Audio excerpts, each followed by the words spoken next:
Muito obrigado, Marcos, pela apresentação. Eu não tenho conflito de interesse nas minhas aulas. E, na verdade, eu vou ter 2 aulas de 20 minutos cada para falar aí praticamente de todas as doenças das vias aéreas, né? Então, é muito pouco tempo para muita coisa. Eu vou tentar focar, então, nas principais doenças, né? E no aspecto aí que eu acho que todo médico ou radiologista tem que saber da avaliação das doenças das vias aéreas. Vou começar pela avaliação da traqueia e dos brônquios principais. Vou falar rapidamente sobre a anatomia, alguma coisa das variantes anatômicas que a gente vê no dia a dia. Vou falar sobre os divertículos, né, ou mais corretamente sobre os pseudodivertículos e calcificações da traqueia, que são alterações bastante comuns. Vou falar sobre o colapso excessivo e a traqueobroncomalácia, sobre a condição de aumento do calibre da traqueia e sobre as estenoses benignas e malignas. Em relação à anatomia, né, pessoal, o mais importante é a gente lembrar que a traqueia é esse órgão de aspecto tubular, tem uma porção extratorácica e uma porção intratorácica, tem o papel principal de conduzir o ar das vias aéreas superiores até os pulmões, né? Da parte de histologia da traqueia, é importante lembrar que a traqueia tem uma porção anterolateral que tem cartilagem e a membrana posterior não tem cartilagem. Isso é importante porque tem relação, inclusive, com as patologias, né? O principal exame que a gente vai utilizar para avaliar a traqueia, dentre os exames de imagem, vai ser a tomografia, né? E, atualmente, com os aparelhos multidetectores, a gente consegue ter imagens aí tridimensionais da traqueia até o nível subsegmentar, como a gente está vendo aqui, e alguns tipos de reconstruções, como o MINIP, também ajuda bastante na avaliação da via aérea como um todo. Eu coloquei aqui para vocês algumas medidas, né, que o pessoal gosta bastante de medida. Se vocês forem estudar na literatura, tem variação desses limites. Em geral, o que a gente usa no dia a dia é o diâmetro sagital, menor do que 27 milímetros. Para o sexo masculino, é a medida mais importante que a gente usa no dia a dia. Em relação às variantes anatômicas, né? Em geral, pessoal, as variantes são achado de imagem, né? Muito raramente vai estar relacionado com a sintomatologia ou com o quadro clínico do paciente, né? Quando tem sintomatologia, o que a gente vê é infecção de repetição, ou que pode ver infecção de repetição, às vezes dispneia e hemoptise, né? O mais comum de se encontrar são os brônquios supranumerários. Dentre esses, disparado o mais comum é o brônquio acessório para o segmento 1 do pulmão direito, né? Quando tem origem na traqueia, a gente chama de brônquio traqueal. Às vezes ele pode ter origem no brônquio fonte direito, não necessariamente na traqueia. Tem também o brônquio cardíaco, que de vez em quando aparece outra variante da normalidade. É importante lembrar que pode ter alteração da anatomia traqueobrônquia relacionada aí a outras anomalias congênitas, principalmente cardiovascular, né? E lembrar sempre dos sítios inversos, principalmente os sítios inversos totais, em que a gente vai ter uma inversão aí da arquitetura normal da árvore traqueobrônquia no sentido direito e esquerdo, né? Então, esse é um caso bastante interessante de uma paciente do sexo feminino, que tinha esclerose sistêmica, uma doença intersticial com padrão de Pine, tinha doença esofágica, e a gente observava, ó, aqui no raio-x, olhando retrospectivamente, dava para ver o brônquio acessório saindo aqui, tá? Mas é mais fácil de ver na tomografia, o brônquio saindo da parede lateral da traqueia, indo em direção ao segmento 1 do pulmão direito. Na reconstrução coronal, a gente vê, ó, a traqueia, o brônquio saindo aqui da traqueia para o segmento 1, esse é o brônquio traqueal, esse é o mais comum de ver. Carina, brônquio fonte esquerdo, brônquio fonte direito, brônquio do lobo superior, brônquio intermédio. Tá? Achado de imagem na paciente com outra patologia. Esse caso é bastante interessante, é uma paciente de 48 anos, com uma carga tabágica bastante alta, com história aí típica de neoplasia, né? Tosse seca e hemoptise. E é um adenocarcinoma de pulmão, a gente vê no raio-x uma imagem de uma grande massa aqui no lobo superior do pulmão direito, confirmado pelo exame de tomografia, que é a imagem axial, janela de mediastino pós-contraste. E o que era interessante desse caso, ó, mais uma vez, a gente tinha aqui a massa, aqui a traqueia, e essa massa envolvia o lobo superior, comprometendo não só o brônquio do lobo superior, que é esse que eu estou vendo aqui, mas também um brônquio acessório, né? Então, esse brônquio aqui indo para o segmento 1 do pulmão direito. Eu não posso chamar de brônquio traqueal, porque ele não sai da traqueia, mas é um brônquio acessório supranumerário. Tá? Eu tinha também o nódulo contralateral aqui, né? Em relação aos pseudodivertículos, né? Se vocês forem estudar, vocês vão achar na maioria dos artigos a descrição do termo divertículo, que é um termo incorreto, porque, por definição, divertículo teriam que ter todas as camadas, né, da parede da via aérea, e na maioria das vezes não tem todas as camadas, o termo mais correto é pseudodivertículo. O mais típico, né, o mais clássico, é o pseudodivertículo único no introito torácico, na face posterolateral direita da traqueia. Isso a gente vê, se não todo dia, quase todo dia, né? É descrito que está mais presente nos pacientes que têm doença obstrutiva, né, seja DPOC, asma, qualquer outro quadro obstrutivo, mas pode estar presente também nos pacientes com doença fibrosante, principalmente se tiver envolvimento das regiões apicais, né? Em geral, achado de imagem não complica. Para a gente, o mais interessante é o diagnóstico diferencial, que é feito principalmente com o divertículo de Zenker. Mas o divertículo de Zenker, em geral, ele é mais alto e está localizado na face lateral ou posterolateral à esquerda. A posição é diferente, né? Pseudodivertículos podem ser múltiplos, tá? Em geral, quando são múltiplos, eles são pequenos e são vistos aí ao longo da traqueia, dos brônquios fontes, podendo ser vistos até nos brônquios lobares, né? Também está mais presente no paciente com DPOC, então a gente vai ver os outros achados relacionados ao DPOC, e pode estar relacionado à traqueobroncomegalia ou à síndrome de Mounier-Kuhn. Né? É interessante que tem trabalhos que mostram que a presença desses pseudodivertículos, né, tem uma relação importante com a carga tabágica, com os sintomas do paciente, com a tosse crônica e com a redução do VF1. Ou seja, o paciente que tem mais desses pequenos pseudodivertículos tem uma apresentação clínica pior e tem uma prova de função pior. Tá? Existem alguns trabalhos que correlacionam com uma predisposição à infecção de repetição, mas isso não é consenso na literatura. O que a gente vê, pessoal? Então, o mais típico é a gente ver esse tipo de imagem. Então, lá em cima, né, no introito torácico, a gente vê uma imagem de conteúdo aéreo na face posterolateral direita da traqueia. Nem sempre a gente vai ver a comunicação do divertículo com a luz traqueal, mas não precisa ver. Tá? Nem sempre também o pseudodivertículo ele vai ser simples, né? Ele pode ter septação, pode ter um aspecto mais irregular. Não interessa, isso aqui é um pseudodivertículo, não precisa fazer nada. Tem que ser descrito, mas não, na maioria das vezes não tem repercussão anatomopatológica. Aqui numa reconstrução MINIP coronal, mostrando aqui o pseudodivertículo na face posterolateral direita da traqueia. Esse é um paciente que estava fazendo um rastreio oncológico, para vocês terem uma ideia, né? E aqui no exemplo de baixo, um paciente, esse sim, um paciente DPOC, o que a gente identifica? Ó, são sutis as alterações, né, pessoal? Mas o pseudodivertículo é essa imagem que eu vejo aqui, ó. Nesse caso aqui, na traqueia mais inferior, é o nível do arco aórtico, pequeno, também na face posterolateral, mas não necessariamente precisa ser nessa região. Aqui na região da carina, ó, essas imagens são imagens de pseudodivertículos, tá? E aqui, no brônquio pro lobo superior esquerdo, a gente vê uma irregularidade da parede com a imagem de adição de conteúdo aéreo. Pseudodivertículo, paciente com DPOC, tem relação com uma sintomatologia pior e uma pior prova funcional. Em relação às calcificações, né, o mais comum que a gente vê no dia a dia é calcificação senil do anel cartilaginoso, principalmente no paciente acima de 60 anos, principalmente nas mulheres. Né? O que a gente tem que lembrar de diagnóstico diferencial?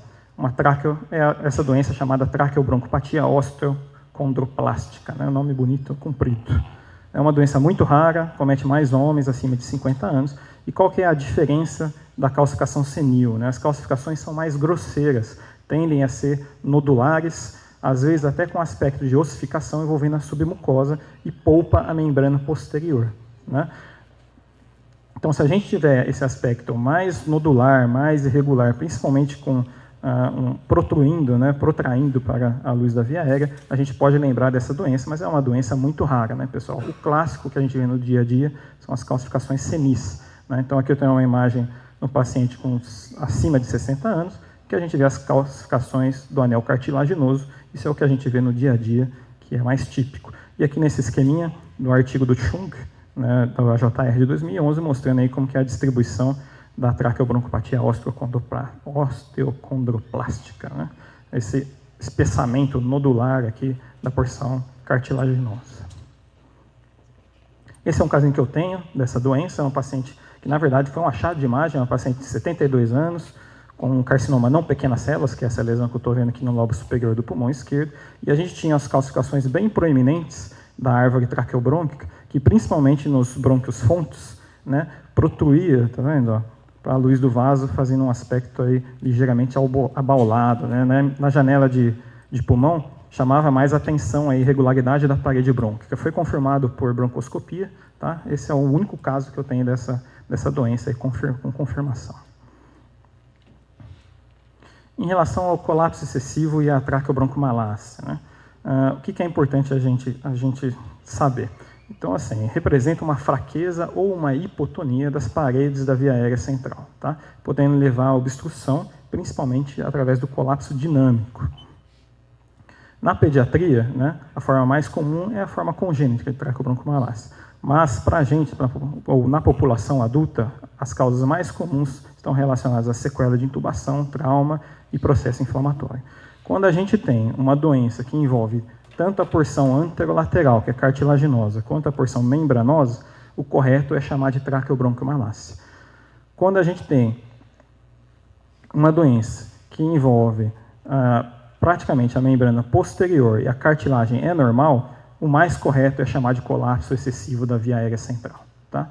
Isso a gente vai ver principalmente nos pacientes com doença obstrutiva, DPOC e asma, né? Na fase expiratória, tá, pessoal? Quando que a gente pode descrever a presença de colapso excessivo ou de traqueobroncomalácia? Quando a gente tem uma redução maior do que 50% no calibre da via aérea central durante a expiração.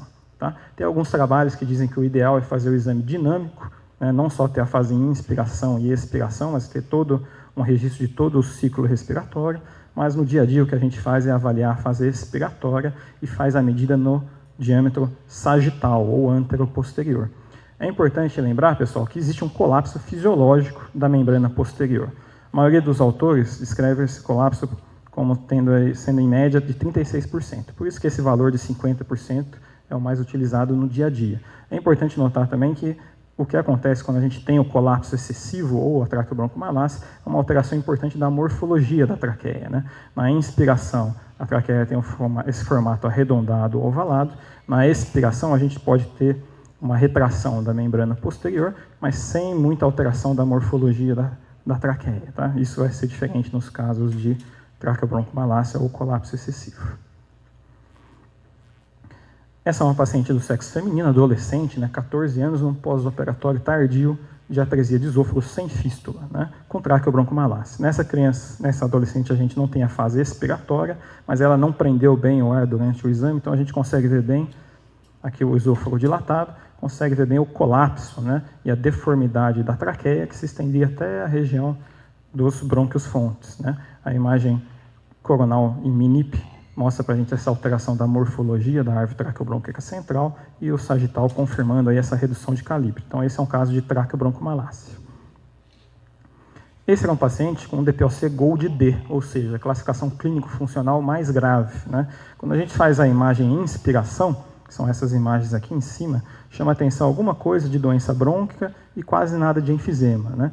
O que mais chamava a atenção realmente era na expiração, que a gente identificava uma redução importante de calibre da traqueia, maior do que 50%, e que era mais evidente ainda nos brônquios fontes, inclusive no brônquio lobar, que é o brônquio do lobo superior direito, né?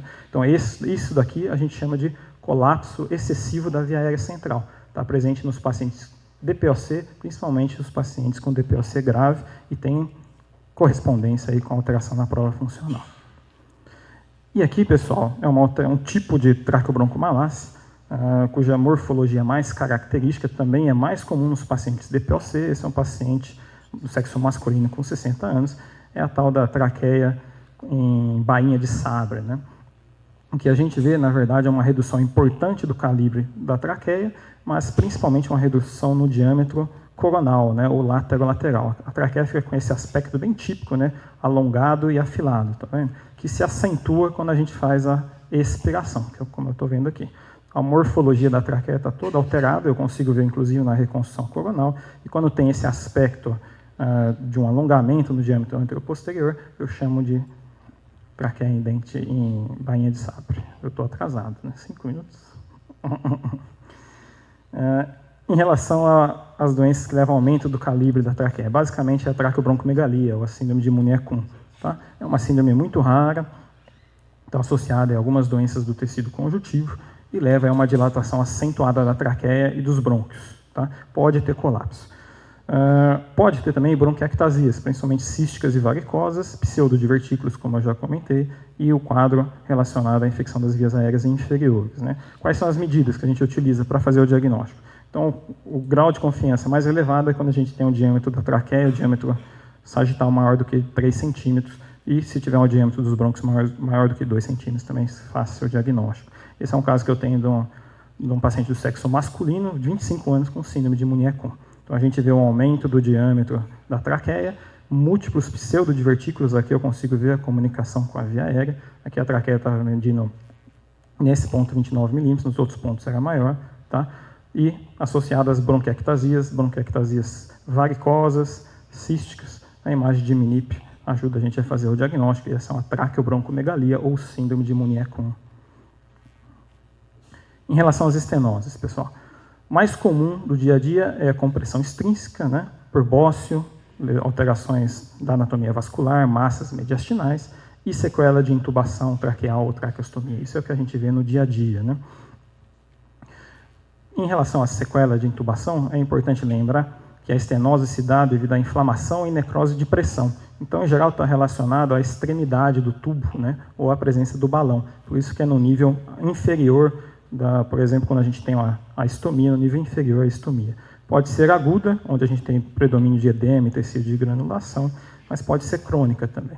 Leva ao espessamento e irregularidade das paredes, internamente à cartilagem. Isso visto principalmente na doença aguda.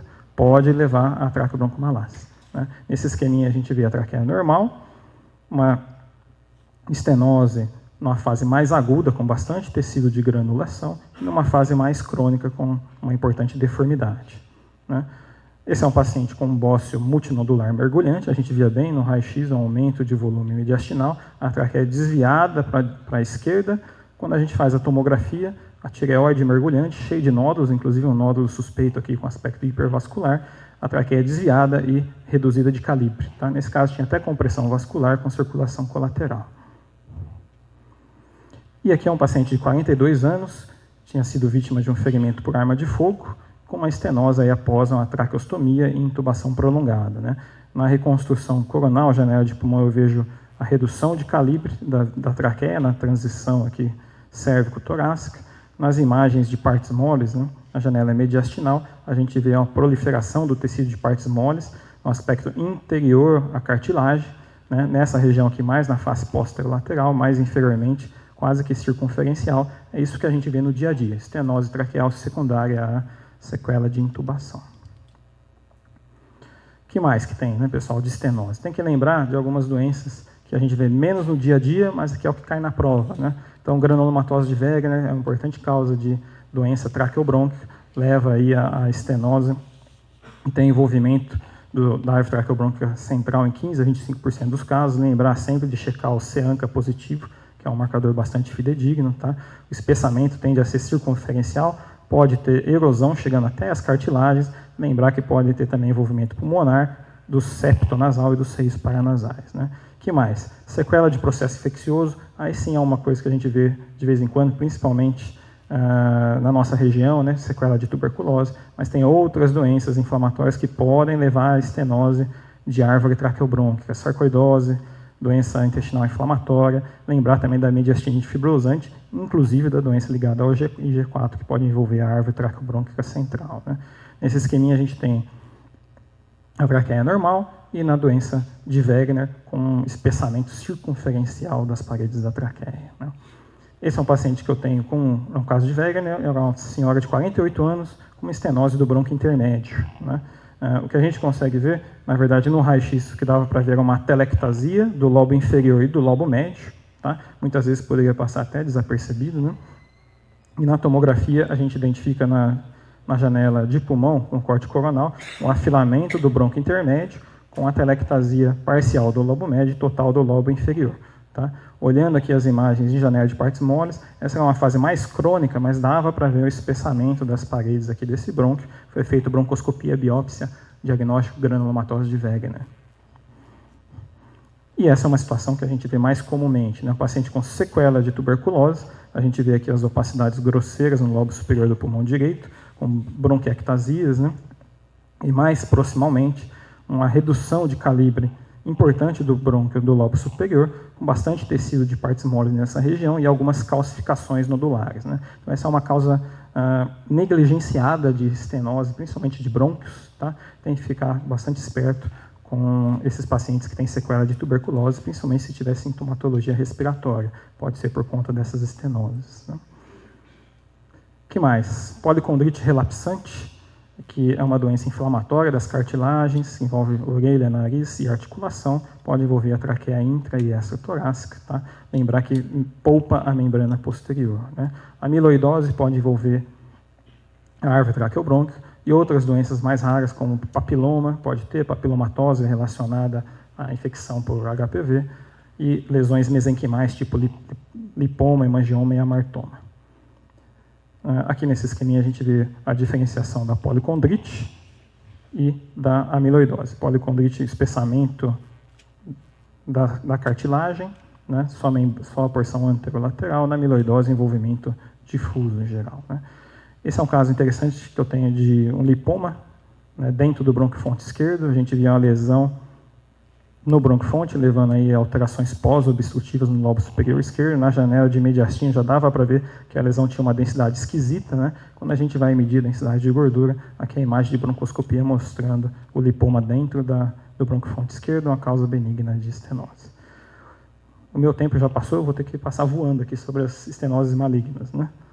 E qual que é a mensagem, pessoal? Neoplasia primária de traqueia e bronquiofonte é muito rara. Os que têm são malignos, tá? Os principais tumores, escamoso e adenoide cístico, mas pode ter adenocarcinoma, pode ter mucoepidermoide e pode ter sarcoma, né? O mais comum de a gente ver é comprometimento da traqueia e bronquiofontes por invasão direta, tumor de pulmão, esôfago mediastino, ou por metástase, né? Metástase é menos comum, mas pode estar presente, principalmente melanoma, mama, cólon e rins. O escamoso, paciente tabagista, homem, mais velho, traqueia distal. O adenoide cístico, paciente um pouco mais jovem, traqueia superior, face posterolateral, tá? Na imagem, a lesão pode ser polipóide ou céssio, levando a uma estenose focal ou circunferencial. Se tiver invasão de estrutura adjacente, ajuda a gente a fortalecer o diagnóstico de malignidade.